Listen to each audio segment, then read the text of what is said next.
प्रथाएं बनी थी कि जब बच्ची की शादी होती थी उस समय कुछ न कुछ दहेज स्वरूप या जो नया घर बसता है उसके स्वरूप बच्ची को आशीर्वाद स्वरूप कुछ न कुछ देते थे।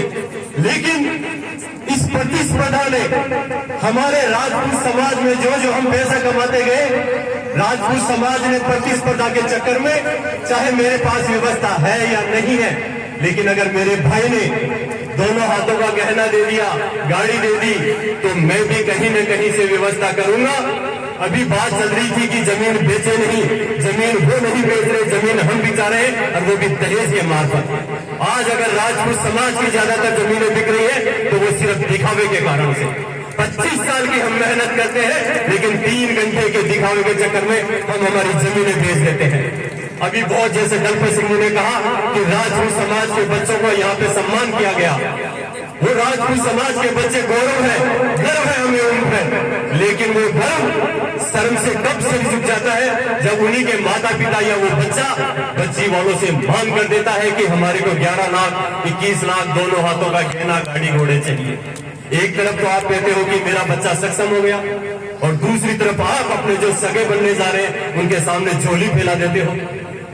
कहाँ का न्याय है ये बताइए आप?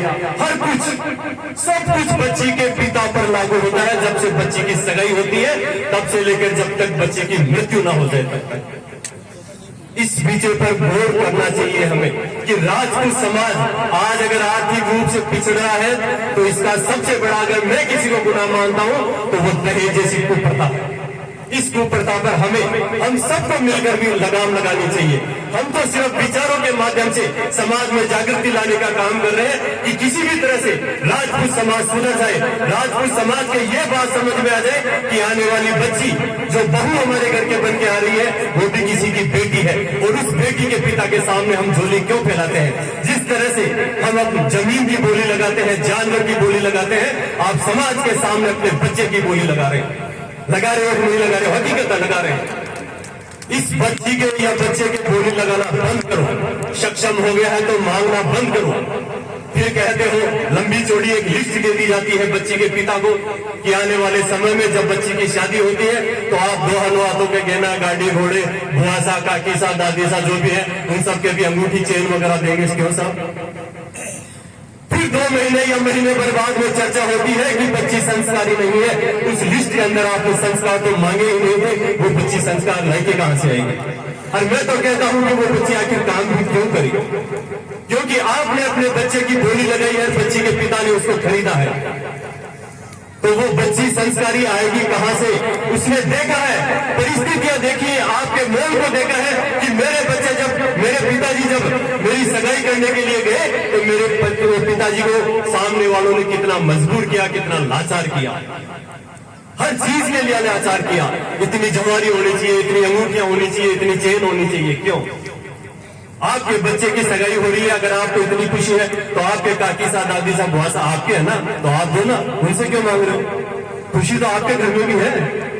दूसरी मैं छोटा सा निवेदन करना चाहूंगा कि समाज के अंदर जब बारात आती है तो सार्वजनिक रूप से जो शराब की टेबलें लगाई जाती हैं उन पे पाबंदी लगनी चाहिए।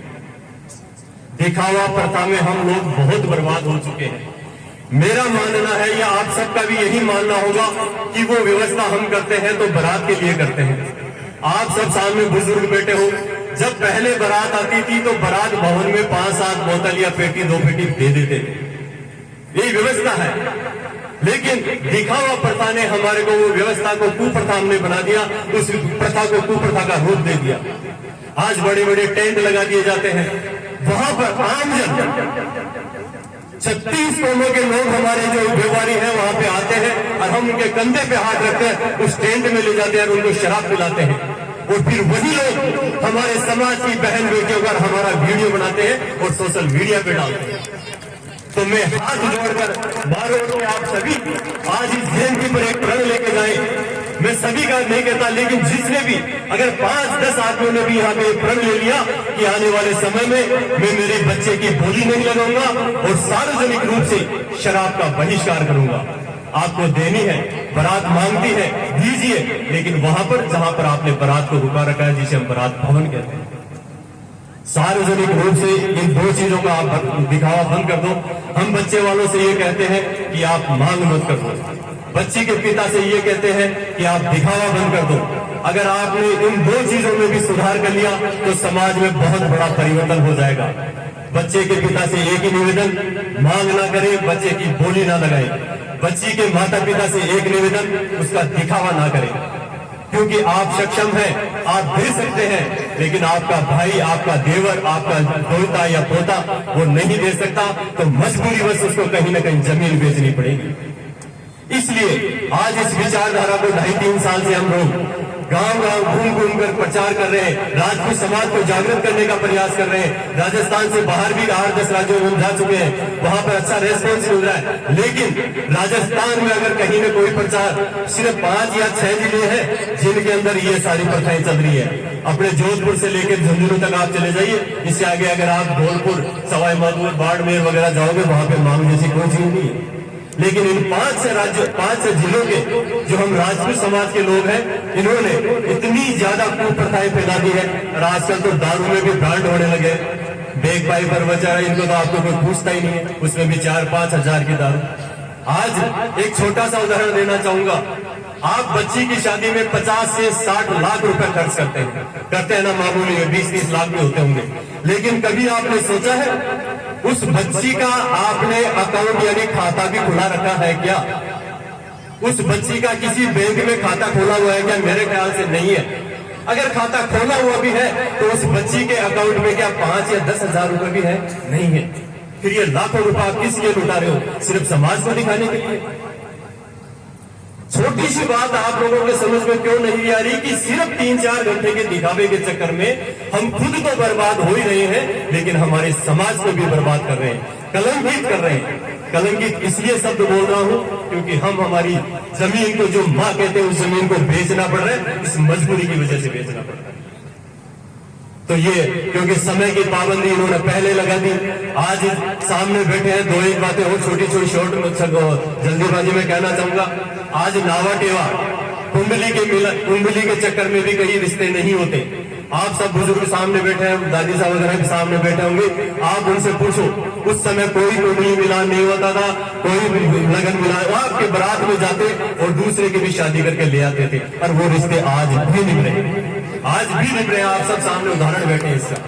लेकिन आज हमारे को कहीं न कहीं भ्रमित किया जा रहा है, और भ्रमित भी इसलिए कि 16 उसके 36 गुण नहीं मिले, 12 गुण मिले हैं, उसके जन्म कुंडली में मिलान नहीं हो रहा। मैं कह रहा हूं, ये दलपत सिंह जी सामने बैठे, इनका बच्चा है, मेरी बच्ची, हम दोनों हॉस्टल में भी साथ रहते थे, राजपूत हॉस्टल में। हम दोनों ने बच्चे की सगाई कर दी, शादी नवंबर में। अगर गुण मिलाने हैं तो सगे के गुण मिलाओ, सगी के गुण मिलाओ, रिश्ते कभी नहीं टूटेंगे। हकीकत बात है, छोटी मोटी बातें होती रहती है। 5-10 के आजकल ये मोबाइल इतना हो गया, आप बेटी से माँ पूछती है क्या बना रही है, तेरे को कोई परेशान तो नहीं कर रहा, वो नहीं कर रहा, थोड़ी सी देर हुई, बोला ठीक है मैं तेरे भाई को भेज रही हूँ, गाड़ी पे बैठ के आ जाए। तो रिश्ता टूटने का कारण है कि मातृशक्ति को भी अपनी बच्चियों को समझाना चाहिए कि घर में नई में जा रही है, कुछ गलतियां होती है, उसे स्वीकार करना सीखे, नए परिवार के साथ में मेल जोल करना सीखे। उनमें समय जरूर लगता है, लेकिन अपनी बच्ची का घर बसाएं, बिगाड़े नहीं। अगर एक बार बच्ची आपके घर आके बैठ गई तो वापस जाने में बहुत परेशानी होती है। आज मैं शहर में निवास कर रहा हूँ, वहां पर देखता हूँ कि हर गली के अंदर 2-3 या 22 अपने घर पे बैठे रहते हैं। शादी होने के बाद भी मुश्किल से साल में 5 या 10 दिन के लिए वो अपने ससुराल के लिए जाते होंगे। तो कहीं न कहीं इसमें गलती माता पिता की भी रहती है। समय ज्यादा हो चुका है। मैं सिर्फ दहेज विरोधी क्षत्रिय संघ की तरफ से आप सब लोगों से यही निवेदन करने आया हूँ कि आप समाज में थोड़ा सा सुधार। और ये लोग कई बार मेरे को सुनने को मिलता है कि इतना बड़ा समाज है, सुधार कैसे होगा। लेकिन मैं आपसे निवेदन करना चाहता हूं कि व्यक्ति से समाज बनता है, समाज से व्यक्ति नहीं। अगर आपने अपने आप में सुधार कर लिया, किसी दूसरे की तरफ मत देखो, आपने अगर अपने आप में सुधार कर लिया तो समाज स्वतः ही सुधर जाएगा, क्योंकि समाज हम हैं। आप सभी से निवेदन, आप लोगों ने मेरे को समय दिया, मान सम्मान दिया, दहेज विरोधी विचारधारा को सुना, क्योंकि पीछे से आवाज आ रही है कि हुक्म समय ज्यादा हो रहा है, माफी चाहूंगा, कोई गलती नहीं।